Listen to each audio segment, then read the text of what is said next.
Hello, everyone. This is Todd Talks. I am joined by WebDM's very own Jim Davis, and today we're talking about character classes and subclasses that are perfect for new players or for anyone really.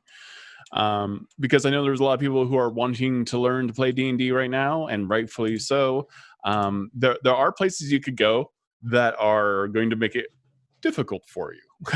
Say a wizard.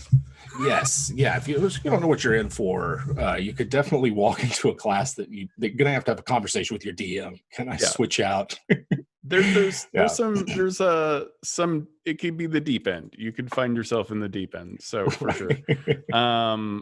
So first off, let's what do you think the overall recommendation is? I mean, often when people are giving advice about this, I find a lot of people mention the fighter. Sure. Oh yeah. Is one of the top 5, the core 5 of D&D. Very simple, easy to learn. But do you agree with that? Do you think the fighter is one of the best introductions? Because really, it's about the player. Yeah. What they want to do. I think of 2 things here in this case. Like, number one, what does the player want, and what kind of mental load are they willing to take on? Because there's decision points for every class that you're going to have to make. Some of them are sort of front loaded, and others are more during play. And so I would have that kind of conversation with them first, because it might be that the strengths of the fighter, in fact, abilities refresh on short rest, it's relatively simple.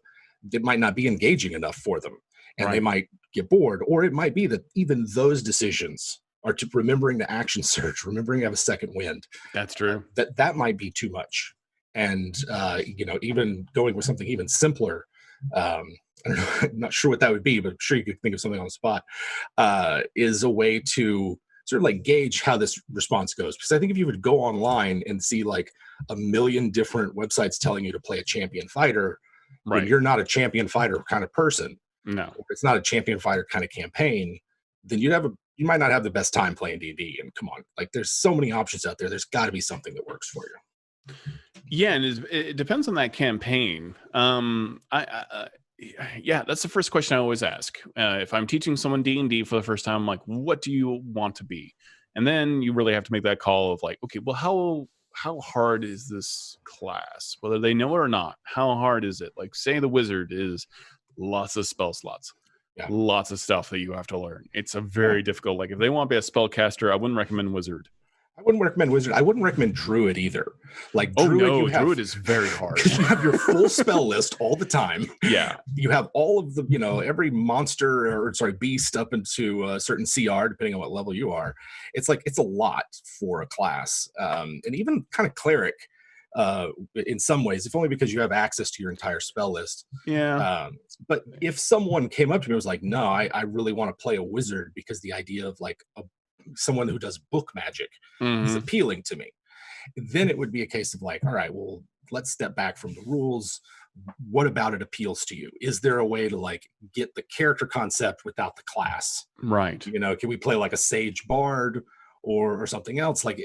There's a lot of different ways to approach the archetypes now. Even with mage initiate, you could do something. There's lots of layers you could do. You could do say you want that kind of Gish experience where you your sword and sorcery. So you choose maybe the sub race for tiefling that gives you the smites, right? The Zerial tiefling, and reskin that to your liking. So then you get them a couple of spell slots. You could do the mage initiate feat on top of that, and then all of a sudden they have quite a bit of magic. Yeah. And they can be doing the fighter stuff if they want to. They can, yeah. I think having a versatile class in that sense, especially for a player who isn't sure what kind of player they want to be, how they want to approach the game. Do they want to get super into character? Are they more from a challenge perspective where they want to think real tactically about combat or what choices they make while they're exploring a place? Or maybe it's just they're wanting to hang out and they are there for the fellowship of their friends. Yeah. And then D&D is just a thing we're doing.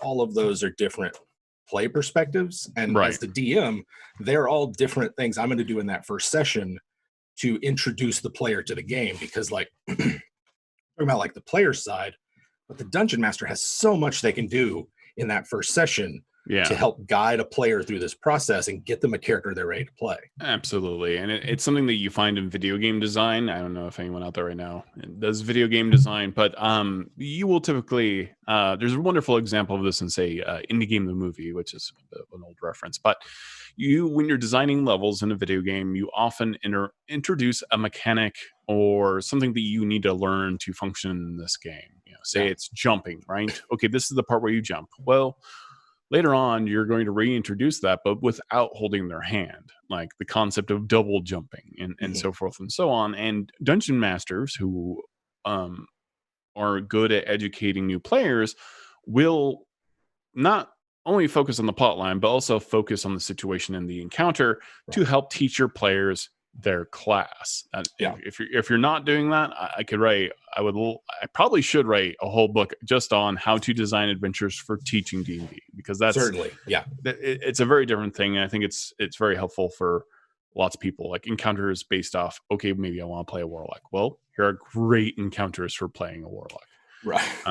So think about that stuff. But like fighter, obviously we can agree. Fighter, if you're new to D&D, fighter is you're gonna if you want just sword and board, slash. If you want a little bit of magic, your dungeon master can find you a little bit of magic. And you'll be quite happy. Just take Eldritch Knight. Eldritch, you like start at first level and then Eldritch Knight will evolve into a fightery wizard. You will get enough hit points. I had to in first edition play a cleric. I was told by my brother I had to, because there was no other way to heal. Sure, there wasn't. Are you going to lay around in bed for 3 weeks? Which is funny because if you get hit by a cleric once, you're already dead anyways. But like at the time, it didn't really matter. I mean, you're not conscious to heal yourself. No. Though, wow, that'd be interesting if clerics could cast spells even while unconscious. Then there's got to be a spell out there, right? Some kind of divine spell. Prepare that. What if there were spells you could only cast while you were dead? Ooh. All right. Okay. Well, off topic, but very interesting. No, I hear you on that one. My first D&D character was a cleric as well. I inherited the character. They had the group that I joined had kicked the player out. But he had a 13th level cleric, so he's like 13th level cleric of Lathander, and had like an artifact mace, and so they're like, they weren't going to let this character go anywhere. And so I jumped in, having only played Baldur's Gate. So bizarre to me. That's like recasting a show and expecting no one to notice. And they expected me to be the heal bot, right? Like they were like, why aren't you loaded up on cures and heals and stuff? And I'm like, man, I'm used to Baldur's Gate where when I need to heal, I just sleep for 48 hours or whatever, 96. And because there's so many awesome cleric spells that I can cast, I could be burning these people with a column of holy fire. I could be sending plagues of insects after them and strengthening our party and everything. And it took a while for our play styles to adjust, but I was like, you guys get one heal, and then then I'll like, when we get to the end, we'll maybe spend tomorrow healing up. Got to work around it. But thank goodness for spontaneous casting. Oh yeah. The reason I do quite, and again, you're going to hear this advice a lot. Fighter is very functional because there is such a variety of subclasses. You have Eldritch Knight, which is that typical magic user and fighter all in one, and it lets you kind of grow with the spell slot system and everything else, and learning magic and all that stuff. But if you want something even more basic, the Arcane Archer, even though I don't know that it's necessarily the most optimized subclass, has just magical options that you can apply to your arrows when you shoot, and you get that magic that way. Battlemaster is super great if you love envisioning the combat in your mind as a player, and you get to choose these couple effects. It's not unlike the Arcane Archer, actually, functionally. It's very simple. The Rune Knight in Unearthed Arcana is like, if you want to be a giant, be a Rune Knight, and also have magic that is fairly easy to understand how to use. You get that kind of that runic magic vibe. So fighter is an excellent place to start. After fighter, though, fighter can almost do everything but heal, really. Sure, yeah. What else do you feel is like really like, okay, someone sits down, teach me D&D. What else? Yeah. What I else think if they're not in for a caster, then I might go Barbarian next. Yeah, Barbarian. Barbarian and Fire are really neck and neck in that regard, right? They really are. Because it's like the one, I think there's probably more to remember with Fighter, especially if you go some of the like Battle Master. Yes. But Barbarian has that new player friendly rage resistance, the damage resistance. It's like it gives you a chance to like mess up, to get in over your head, and that's the point. Yeah. And so like I think that Barbarian is a strong choice, although it might, if it's their only character they play and they go like Totem and get the full spectrum of resistances, then it might have to recalibrate their expectations next time they make a new character. But again, the Barbarian has like a really evocative, like if you're the Storm Herald Barbarian, like you're kind of Thor if you want to be, or you have fire erupting around you when you rage, or lightning is coming off of your weapons. If you like the spookiness, right, of the Barbarian, like if you like spooky things, if you're kind of more of a goth, right, or an edgelord, whatever you want to say. I say goth, but in a non-derogatory way. But the ancient guardian Barbarian has all of your ancestors following you around and helping protect you and your friends. That's a great, the Barbarian's even more evocative than I would say the Fighter. Certainly, yeah. There's certainly a lot more inherent magic that the Barbarian has. Yeah. And that is one of the strengths that I like about 5th edition, is that there are a lot of magical classes and character options without necessarily being spellcasters or full spellcasters, And so if you are someone who wants to play someone that has like a special power, or just like a knack, or blessed by elements or the gods or whatever, there's so many different ways to achieve that. Completely. I mean, you're really, that's why I sort of start with like, what do you want to do? Yeah. What is it that you really want to accomplish and see your character do? And then like start the process from there. I mean, beyond just that, we've got some wonderful Unearthed Arcana that, I want to play my werewolf, not my werewolf, but my Dragonborn V very much. Who is basically, there's a Barbarian class that is essentially lycanthropy, where you grow your weapons, and when you bite or attack someone else, they become infected with rage as well. So you're really just playing that Wolverine type character, but you're playing a little bit of a lycanthropy character as well.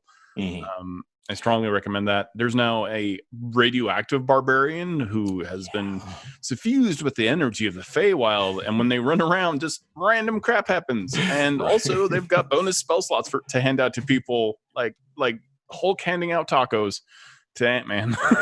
Very cool. I found that Barbarian was the perfect class for me because, like, as a player, I forget things all the time. Like, I will forget to use an action surge for a whole session. I'll forget to so I was like, all right, I only have to remember one thing as a Barbarian. I can tell am I attacking recklessly? That's it. That's all I have to remember. And then like rage is easy enough, but like something you got to do every turn. It's one of those like, oh, I was supposed to do reckless. Oh, can I re-roll, or I forgot my hunter's mark die or something.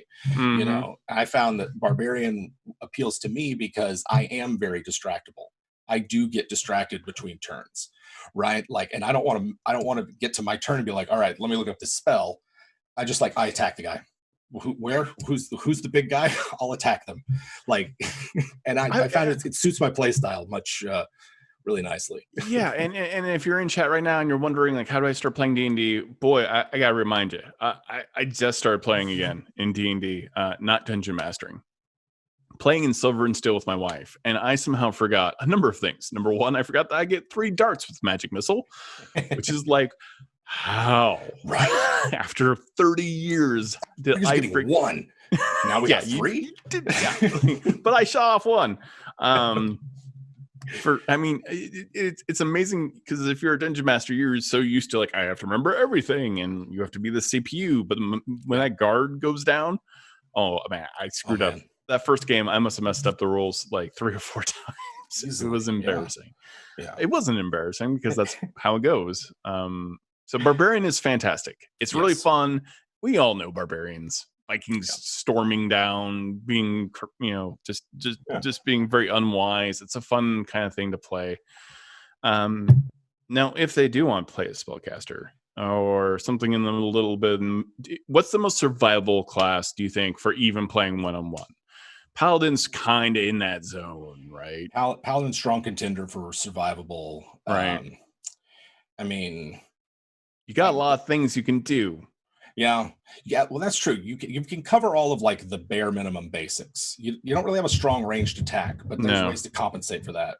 Yeah. But you can heal yourself. You can remove a bunch of conditions. I mean, especially if you're a devotion paladin, there's a lot. There's a lot of strong stuff there. You can. Your divine sense lets you detect anything but evil. Sure, right. Just randomly fey constructs, a couple of things that shouldn't be around. Things you wouldn't want sneaking up on you for sure. Yeah, totally. Like if you sense that there was like a whole bunch of constructs around the corner, you're like, that seems, unless you're an Ebron, weird. Right. Yeah. So it does give you a little bit of, and if I was playing your DM and you're playing for the first time, I might make it so divine sense goes off without you asking. Sure. Yeah. Which I always like that kind of stuff. I can remember that from like second edition player Paladin's Handbook, where there are like all the different ways that your detect evil could go off, where it's like tingling in your hands or a buzzing in your ear, and encouraging like, yeah, maybe it just happens. Maybe it just, it's supposed to be like a reflexive thing as well. So there's a lot of things I would do in a one-on-one game that I wouldn't necessarily do in a group game, because I wouldn't want to seem like I was favoring someone, but in one-on-one, who cares, Someone in chat did bring up something that makes a lot of sense to me. I am, if I was to recreate my very first character, I'd probably play the Tempest Cleric, because I am also, that's interesting to me, to be like, especially a philosophy Tempest Cleric. Oh yeah. That is obsessed with, like, they believe in storms. Sure. Who is that as a person? Like, what but is that a is storm even? Yeah. Man. What is the agenda of a storm? That character is interesting. There's a lot to chew on as a lot to chew on their crit. But yeah, like if you really want to play Thor and you want some survivability, wear some armor, knocking out lightning like crazy. Tempest Cleric is pretty simple. It's a simple thing. Clerics do have a lot of spell slots, and you're gonna have to learn pretty quick. Rangers, I think, are very cool and specific because though obviously some people have different varying opinions on how the Ranger is set up right now, you have a lot of utility for adventuring. They kind of just stick there. You do have to learn about bonus actions. Yep. But what a good place to learn, And what a wonderful place to learn about bonus action. Bonus action economy than the Ranger. You can break their hearts early about bonus actions and 2-weapon fighting. Yeah. Is there anything that you would not advise? I think there are. I think Druid and Wizard are probably my two that I would suggest they not take, if only because of the sheer number of options and things you're going to have to juggle in play. But if they are on for a full caster, if they're on for a full-on D&D Magic experience, then I think like Sorcerer is a strong contender for any sort of mage archetype. First of all, I feel like someone that has innate magic is a lot more approachable in 2020 than other times it's been introduced. And it feels like that's how I'd play some, someone's like, oh, I really like Harry Potter or something like. Yeah, it's more like X-Men in that sense, right? Right, yeah. And less spell options. A lot of spell options, a lot of strong spells. Meta magic, you're learning the point system along with spell slots, but again, you don't have a ton, and I feel like you can grow with that fairly well.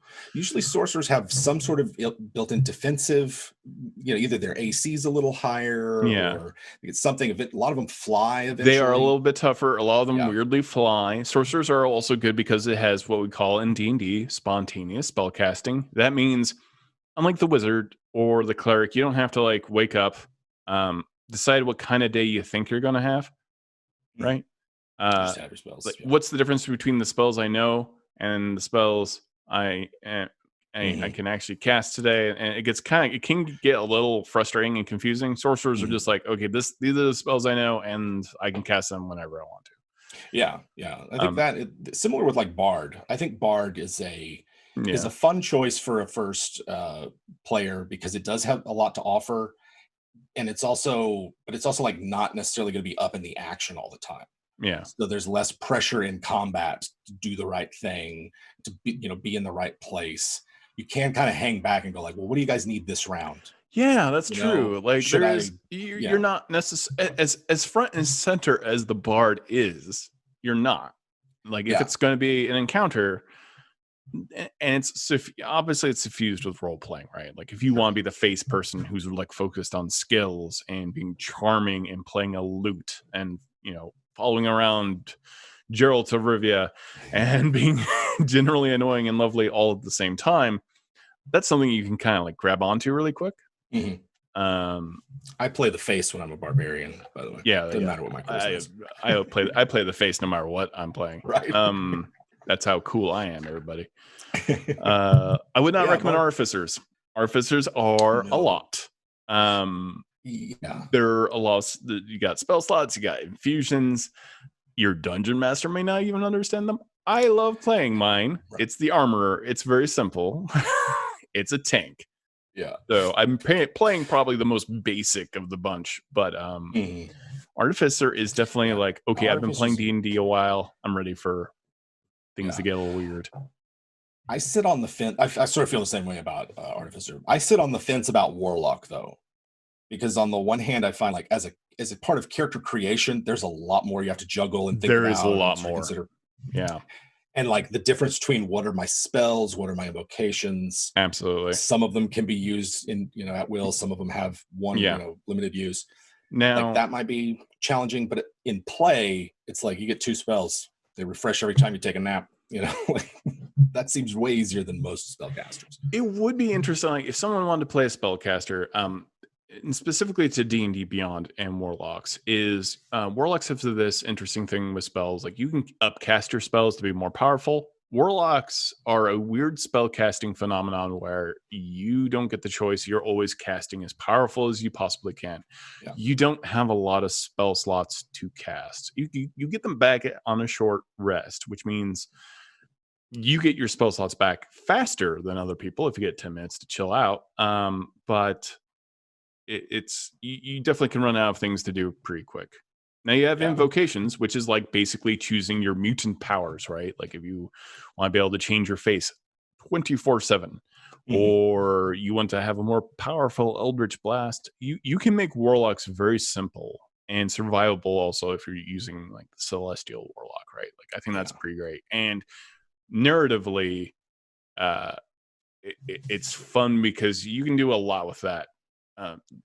That structure just by saying like I stole a spell book and now I have the magic. Or something weird. You could pick like a slightly less like nefarious patron, and now you have a convenient I'm a new player, help me out DM. You have a patron in-game reason. Like there's a lot of things I will do for new players that for even veteran players or after their first campaign, like you guys are on your own. But if their first campaign, especially that first tier, that's really is gonna be one of those things like, listen, this is a formative experience for you.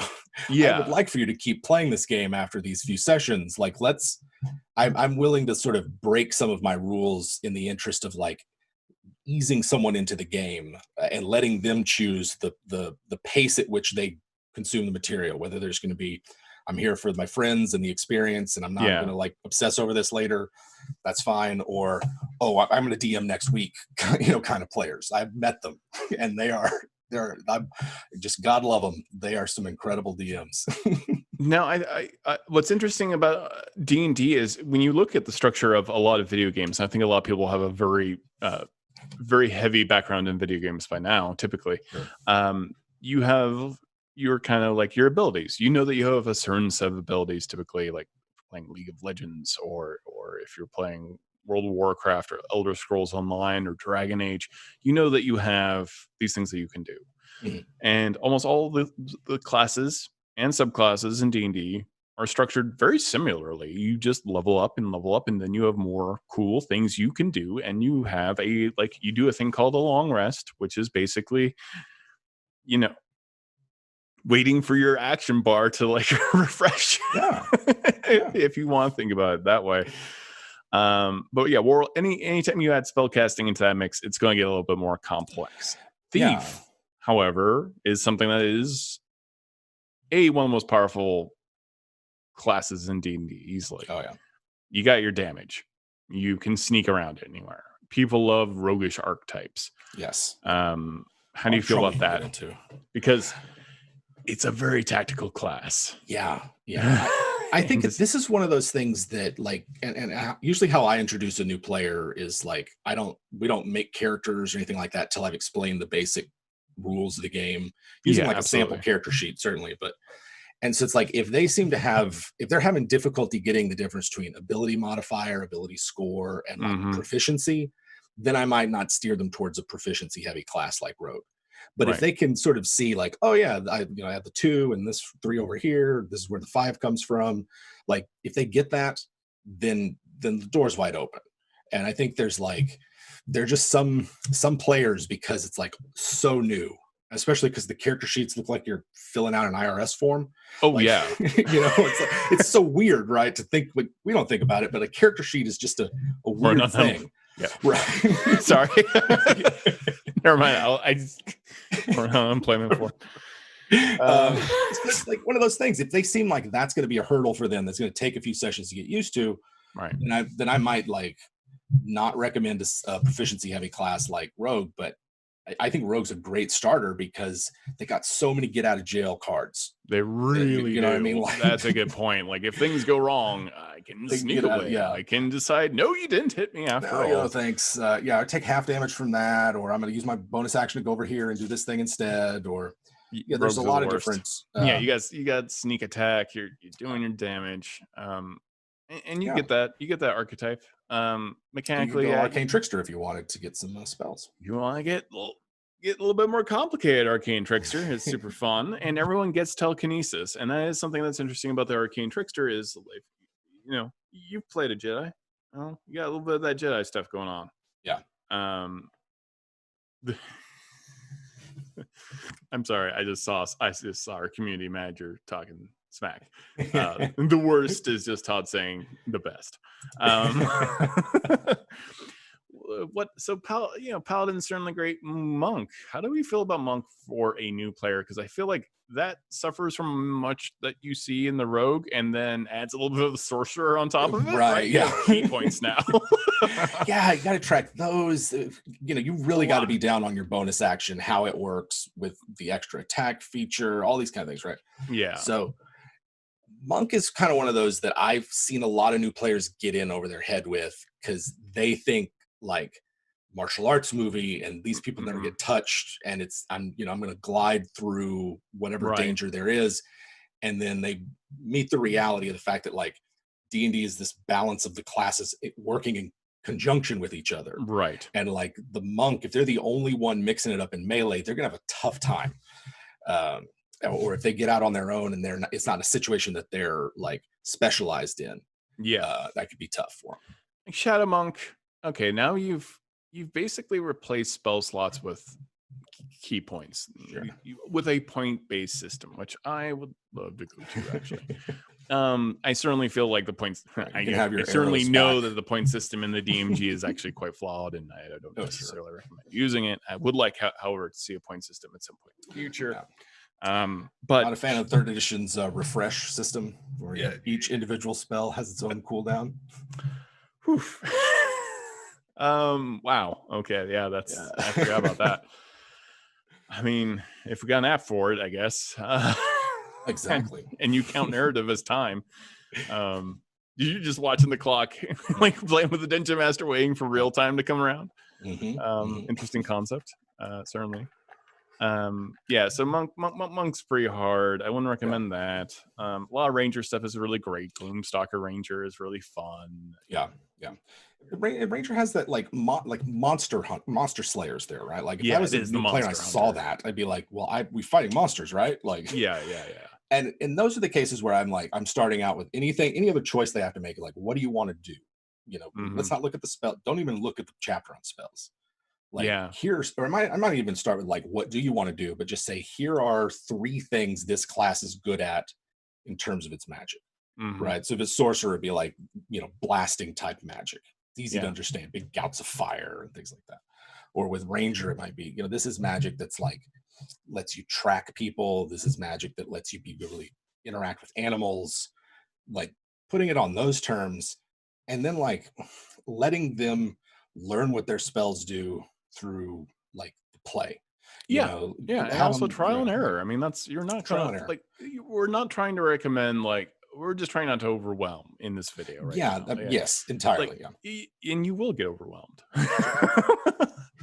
yeah, I mean, yeah. you're gonna find moments where you're like, I don't know what's happening, and that is totally normal.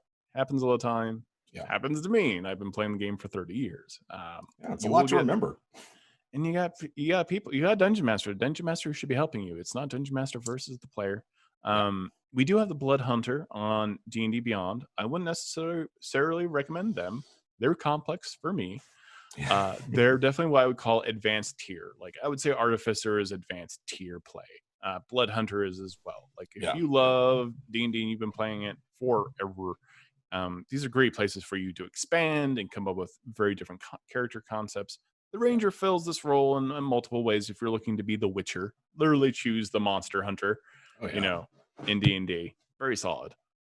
And Gloomstalker is pretty cool. Horizon Walker is cool. They're all really cool. They're really rangers are really actually quite cool. Yeah, this is the other thing. If you're a new player, there are places where you can find a ton of advice online about how to play D&D.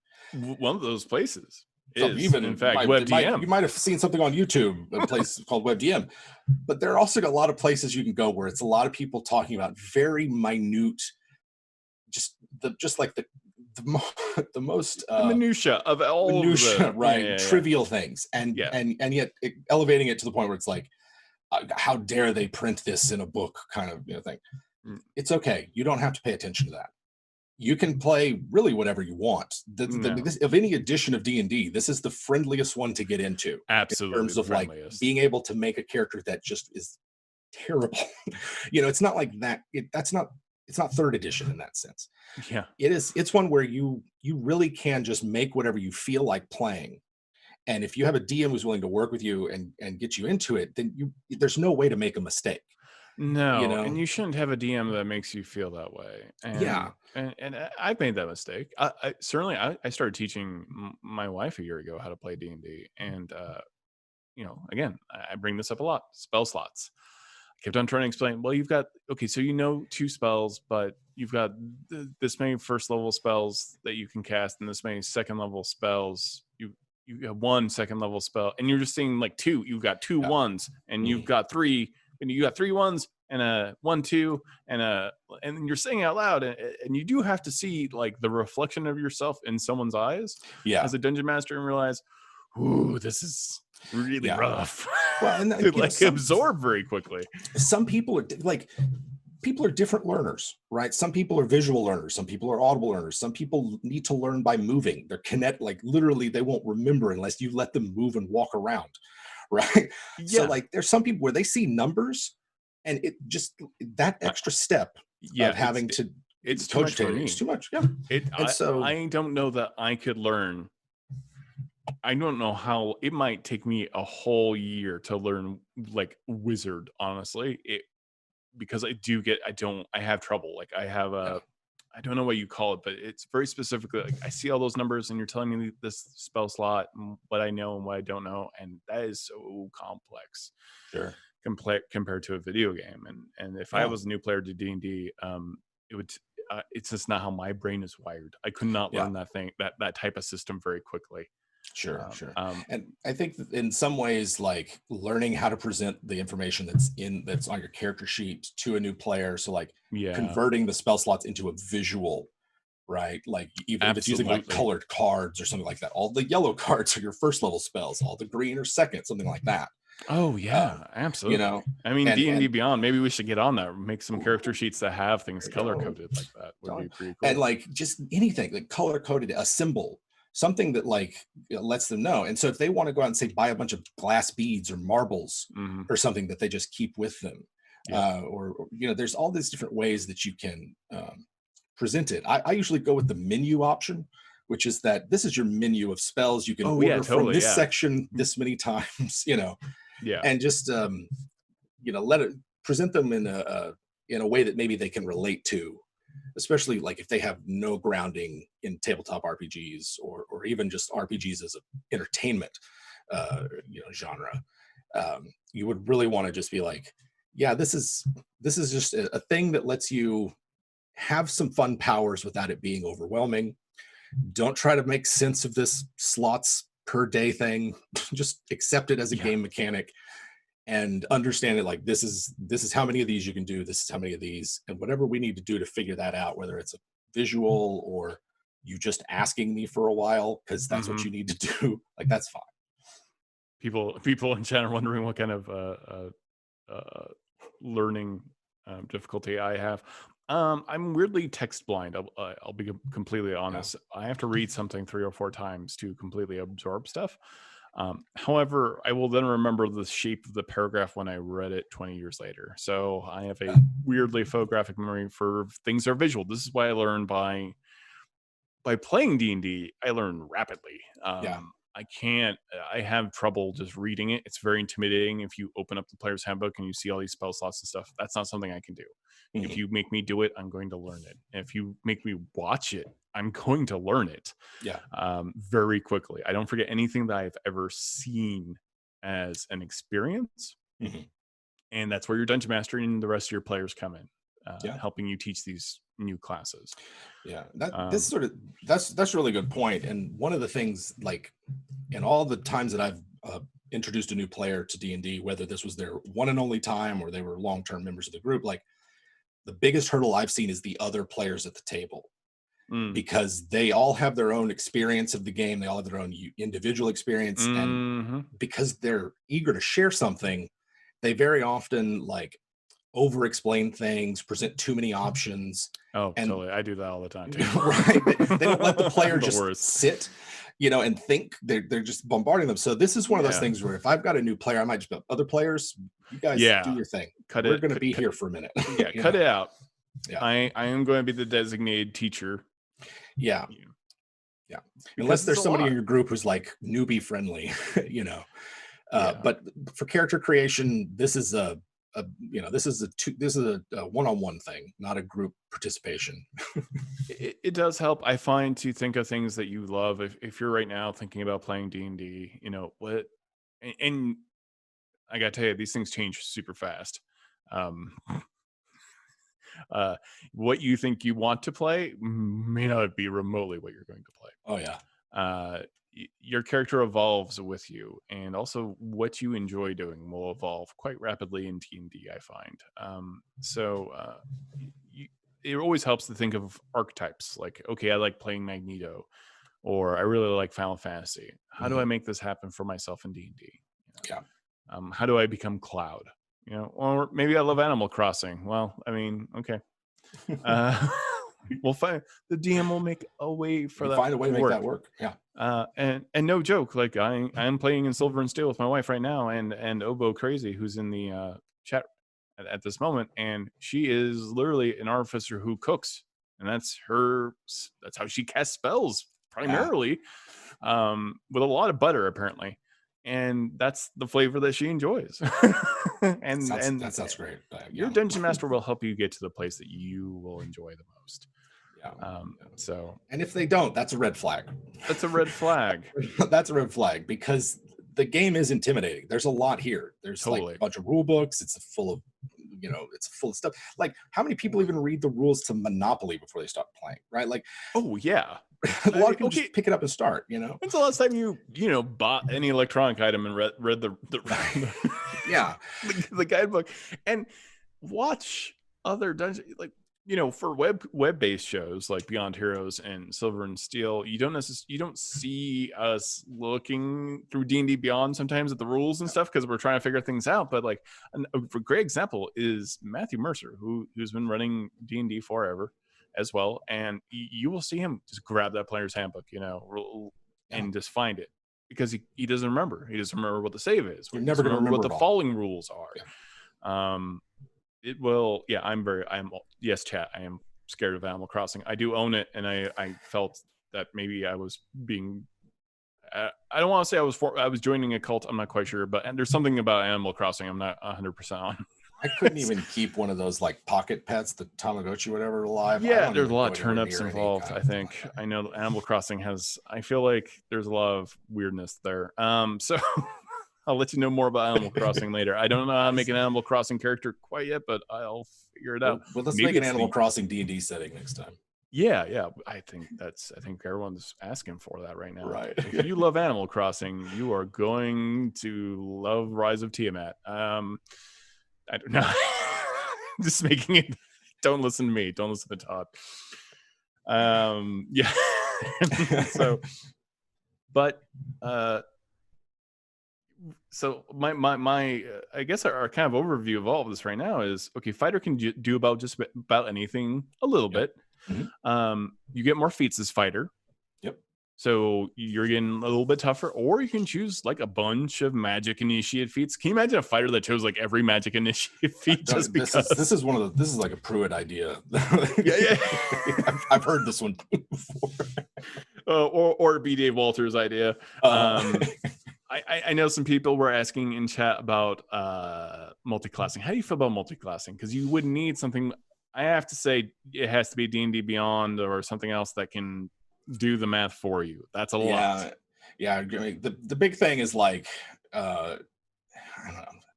I like this is one of the things that playing 5th edition has maybe changed my opinion on, because when I started playing 5th edition, I was all in on multi-classing because I came from a 3rd edition sort of background where you build your character from like 4 or 5 different classes, and every few levels you just get rid, just it's no longer leveling up in that class. But I found that 5th edition, because so many things are tied to the class level, right? Like extra attack or when you get your ASIs/feats, like that, having to make the trade-off of like, when do I multi-class, when do I not, if it's a class that's going to get extra attack or something, like it's one of those things where if I'm playing a one shot and the level cap is in, close to the double digits or something, multi-class, try a build out, whatever. But if it's your first character, I would strongly encourage go straight down the class and just if you run into a situation where you realize I'm not playing the right class, instead of multi-classing, talk to the DM, because it is possible, like what Todd's saying, sometimes it's 3rd session in, sometimes it's 10. Yeah. You realize like I made the wrong character. Yep. I'm not having fun with this. This isn't what or like, not that they pulled a bait and switch on you, but the way they were explaining it, you didn't quite get what the campaign would be about or something. Yeah. It happens all the time, Totally. So, and yeah, sometimes there's narrative stuff. Like if you want to change class, hey, I mean, what if you were trying to do paladin and you're like, no, and then you just lose all of it and you become a warlock, Yeah. There's cool things that can happen that can kind of reset the character if you want to, or just make a new character, frankly, that you feel more confident in. I am very famously a warlock player. I think I could strongly recommend them, actually, if you're using D&D Beyond, because it handles a lot of like the spell slot extreme stuff, and you can choose like to be this very focused warlock. Like I wouldn't go hexblade because that gets very that can get a little fiddly with bonus actions for all kinds of reasons. But there are a lot of warlocks where you're like, I just want to be the warlock who can change their face 24/7. That's fantastic. Yeah, that's a concept. It's simple. It's true. Your dungeon master will help you refine a concept that they feel that is within the range of you having fun. Right. Yeah. And I think this is one of those things that as you're making your character, like talking about what you think is going to be exciting, what you're looking forward to, is like that is gold to a DM's ears. Like so often you don't really get that. And so you're not gonna, remember this, if you're not enjoying that character, you're not gonna learn it. So if you are really thrilled to play a druid or a wizard, and that's an enjoyable experience, like that concept, you will learn. My wife tried playing the Wildfire Druid and she learned, and that is hard. You've got a pet that is running around. She called Cinder. She's casting a fireball. She has to know. We grid combat first time. Ooh. Just deep dive, like in the deep end. That Wildfire Druid is a lot. It's a lot of DPS. It's concentration spells, all kinds of things. She was also playing a shapeshifter. And Bravo. because she was so excited for this character concept, she learned it. Yeah. You know, right now she's playing Sophia's on Silver and Steel. She learned the Artificer Alchemist, and that's not easy. Yeah. The I mean, Artificers are hard. This is a strong case for like jump in the deep end. Like if you have True. even an inkling that this is going to be your game, Yeah. then play a wizard, play a druid, play something complicated, play something that's going to require you to get the book or get the subscription and read everything, you know? Yeah, like, play something you can get obsessed with. Yes, yeah, You and know? certainly wizard and druid and like are ones like that because they have so far many down the rabbit hole. Like that. There, what does my wild shape say about me as a person? Yeah, wizard necromancer should be its own class. You know, like it's its own game. Ultimately. So if you're in love with something, you are going to learn it, and that's the other piece of advice. Even though we're like saying, okay, fighter and barbarian are really easy to learn. If you're not into playing barbarians or fighters, then you're not going to have as fun. Yeah, then it doesn't matter how simple they are. You won't like it, so it's not going to be. Yeah. It's just not. It's not going to grab you. Just like video games, you know, you just don't know what game sometimes you're going to be good at because you get it ticks something in your mind. Sometimes your reflexes aren't what they used to be. Yeah, hand-eye coordination's no longer. Hey, don't say that. I used to really like racing games, not anymore. Yeah, well, I knew the final.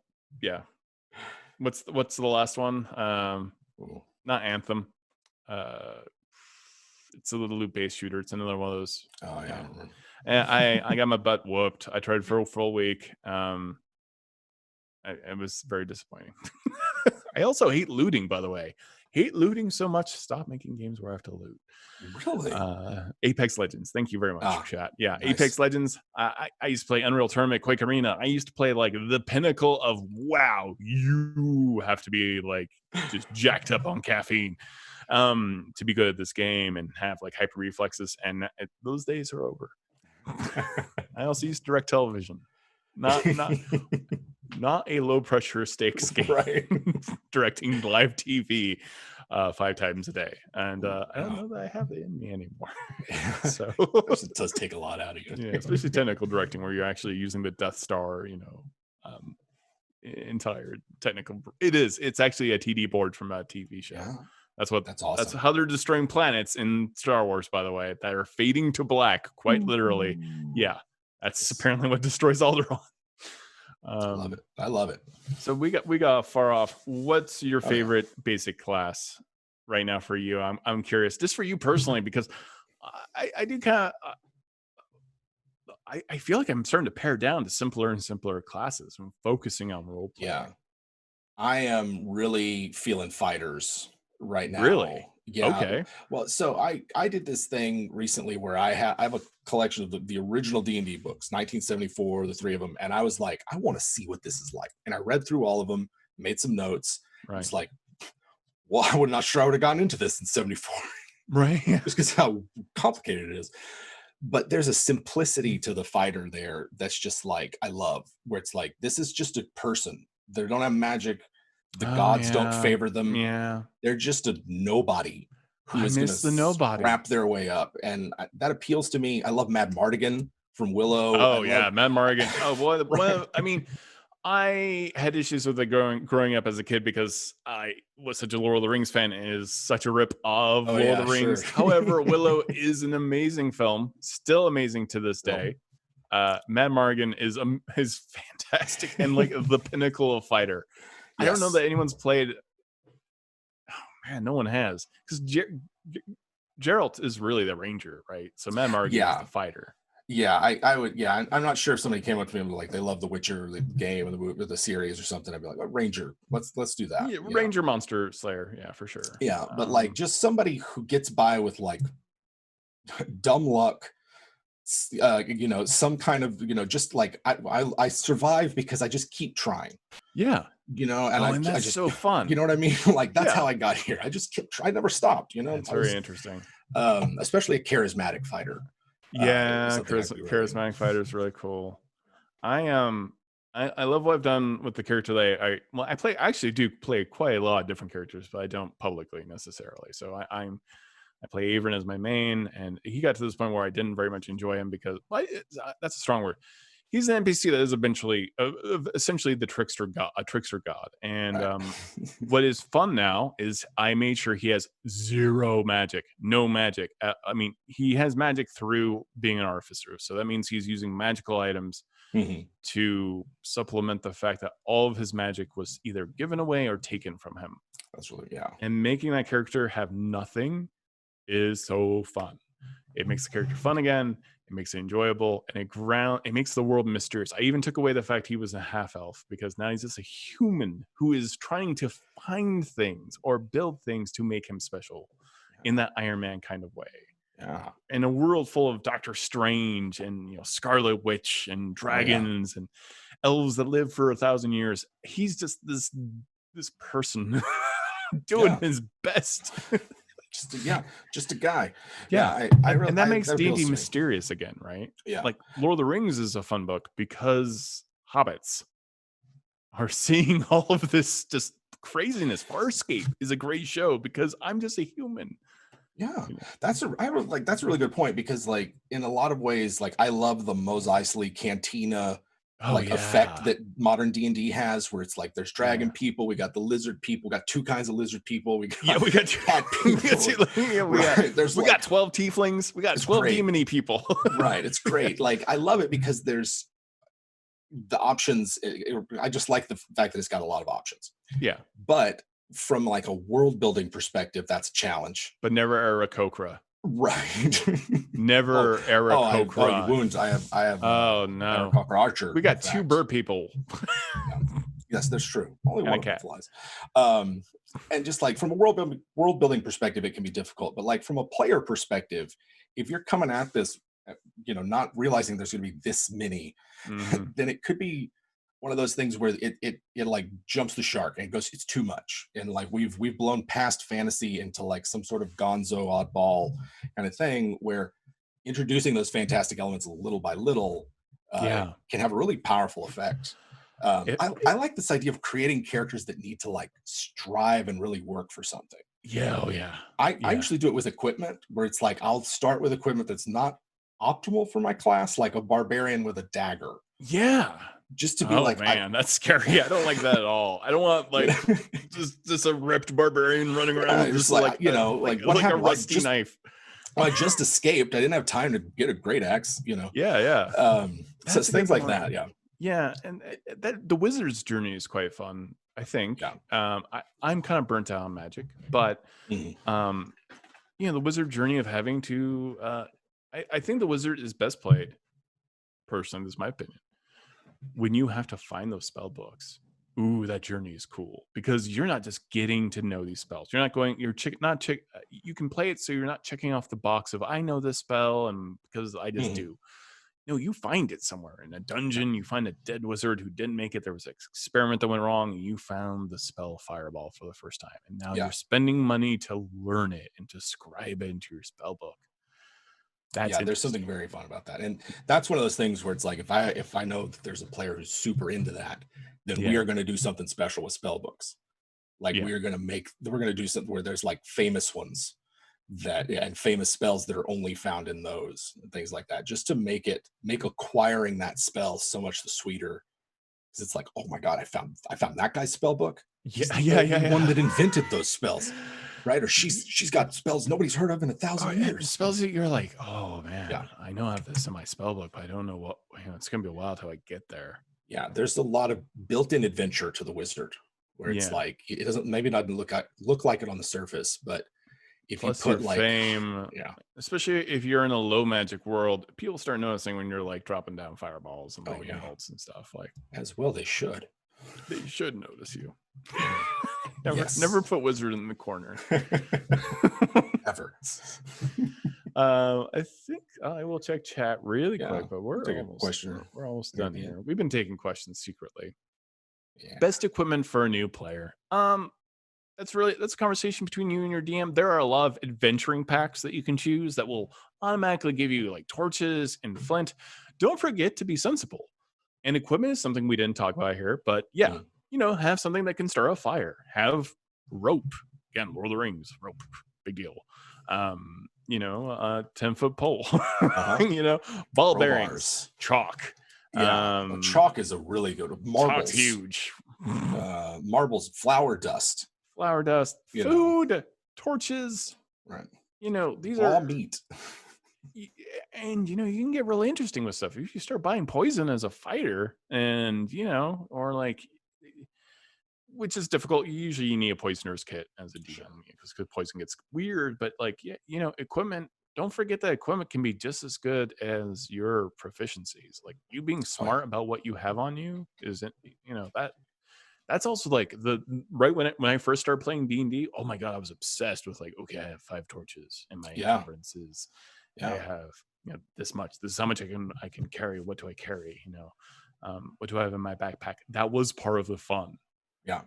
Because you do kind of like doomsday prep, right? Or yeah, well, it's one of those things where it's like you've got all these powers, you might have spells, but you're still like a person with a brain and 2 arms and 2 legs, and you can do things in the world, is my point. Like, you can take things and manipulate them. You can interact with things. And like, once the first time you come across a locked door and it's like, well, lock picks, it's like, can we just break through the wall?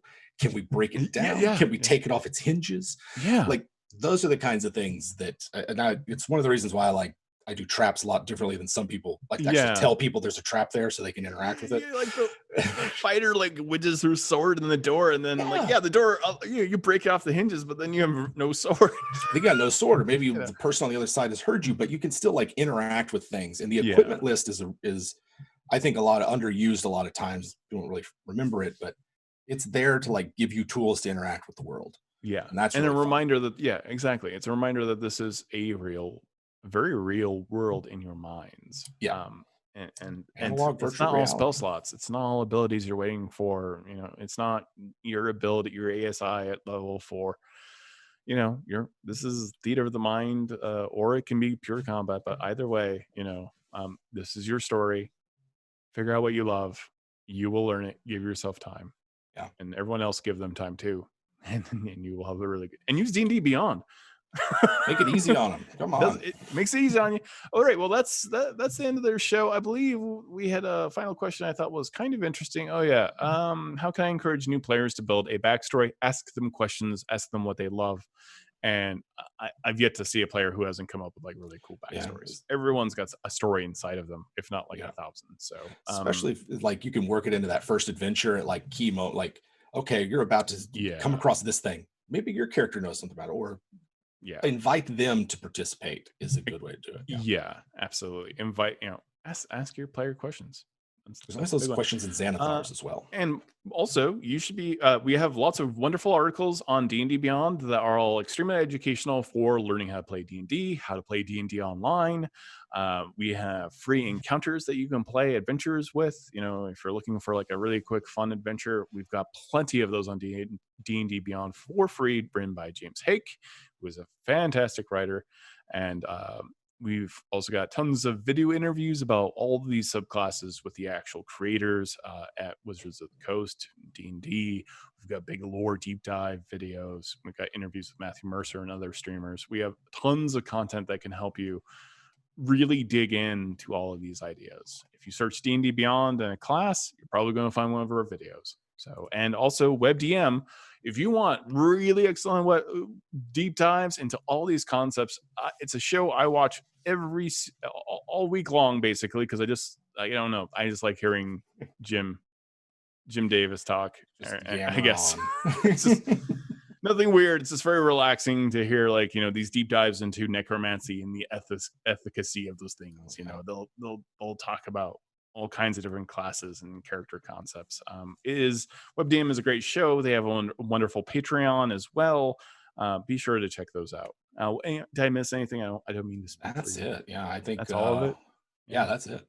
Okay, well, later tonight, Silver and Steel. That starts at. Oh, did I just forget when it starts? It's 6 p.m. to 4 p.m. It better not be 4 p.m. because I'll freak out. So yeah, Silver and Steel is coming up later tonight. That's being DM'd by Jasmine Bueller. it's a fantastic campaign. I am playing in it. That makes it wonderful already. My wife Megan Kenreck is also playing in it as literally my wife, as our characters are married in there. We've got Obo Crazy, that's Lauren Irvin, playing the quirkiest, best Warforged ever, who is a soul knife. Oh my God. And we've got the amazing B Dave Walters playing Freely, who I am his patron and God, by the way. And that gets awkward super quick. So yeah, it's a weird show, but set in a super low fantasy setting. So we got drama, and we're only on the 3rd episode tonight, and there's butter. We got butter emotes as well, and we'll talk more about the butter emotes that you can get on D&D Beyond. We have tons of new emotes that are really cool if you want to subscribe to D&D Beyond. All right. Thank you, everyone. Stay safe. We love you. And try to have a great week. You're fantastic. Bye.